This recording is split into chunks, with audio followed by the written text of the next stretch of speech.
Você já deve ter ouvido falar alguma vez para que serve o Dorflex, ou já ouviu alguém falar que dipirona é extraído de planta.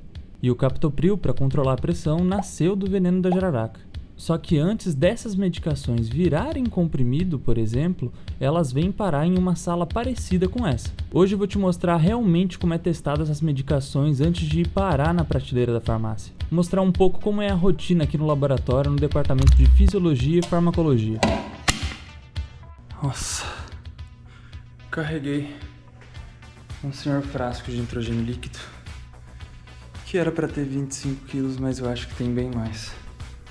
Hoje eu tô sozinho no laboratório, vim só fazer umas manutenção básica e por enquanto é isso. Ainda tô meio perdido, mas me achando aos poucos. Eu sou mestrando em Fisiologia e como tenho pouca experiência em laboratório, eu tô aqui acompanhando alguns dos outros mestrandos e doutorandos do departamento. Aqui rola de tudo, desde um estudo de comportamento cronometrando cada ação do animal, até testes bioquímicos mais minuciosos e delicados para fazer acontecer. Aqui eu vim encher o tanque de nitrogênio, onde a gente guarda as amostras que a gente usa. É como se fosse um cofre, um zoológico do laboratório, onde a gente guarda todas as criaturas. Tem estudo que demora meses, anos. Se perde um tubinho desses, perde tempo, dinheiro, uma história toda. Mais ou menos, tô dando uma tremida aqui. E aí tem outra coisa que eu não entendi direito antes de entrar na pós. Você não estuda só o seu tema. Na prática você vai ter que entender o básico para entender o contexto de todas as aulas praticamente. E isso leva tempo. Tu tem noção que tá no auge da loucura da esquizofrenia e a cadeira simplesmente quebra.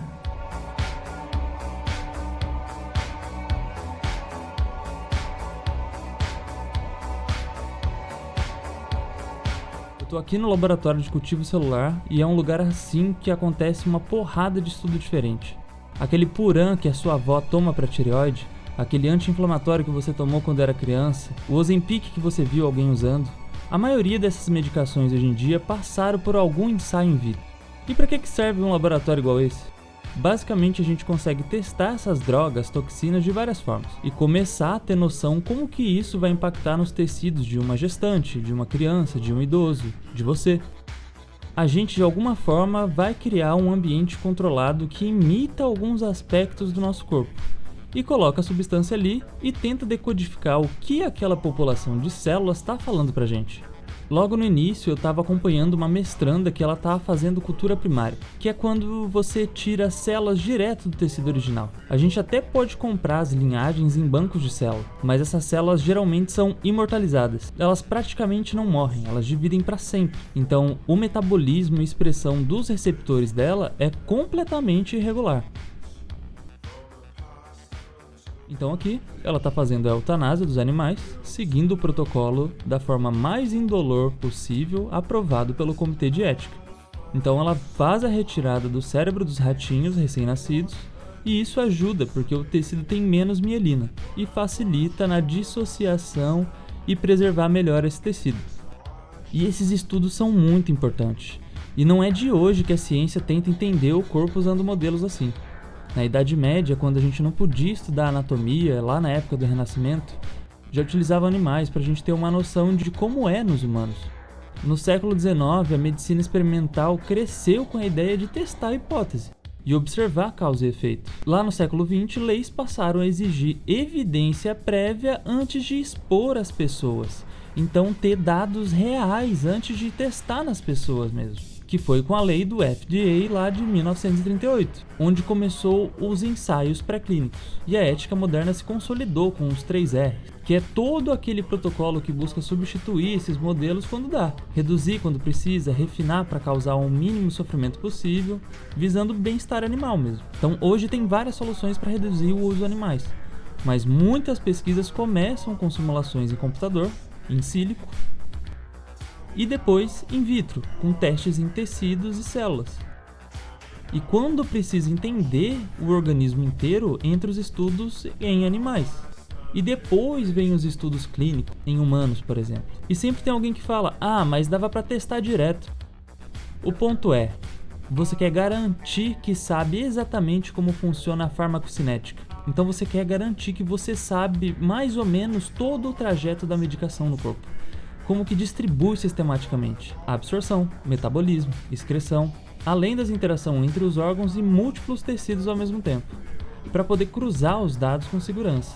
Então, meio que só é crueldade se for mal planejado ou sem necessidade real. Em pesquisa séria, isso só acontece quando existe justificativa e controle.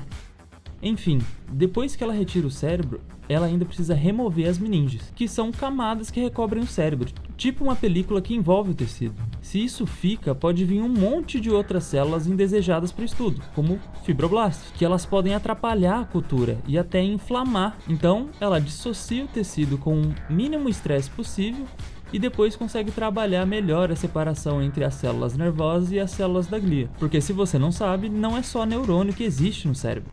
Depois disso, entra o meio de cultura no frasco, que é como se fosse uma solução de nutrientes que as células precisam. Então tem sais, glicose, aminoácido, vitaminas.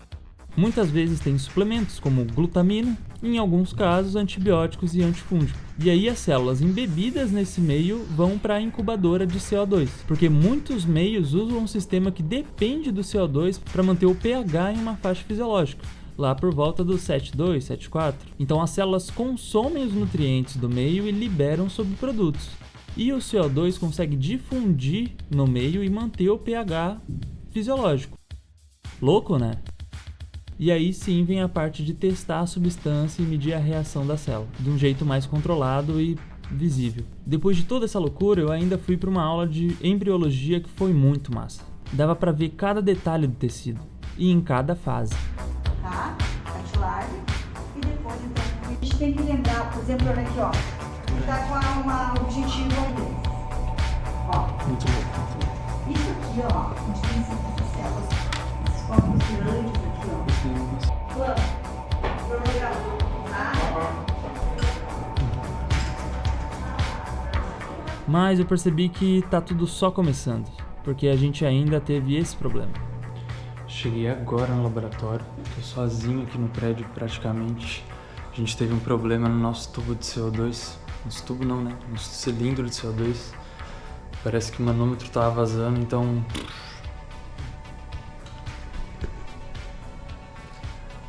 Aquela galera tinha que ficar no CO2, mas... não tem CO2. E aí? Faz o quê? Eu tô derretido já. Mas é isso, né? Vamos fazer o quê?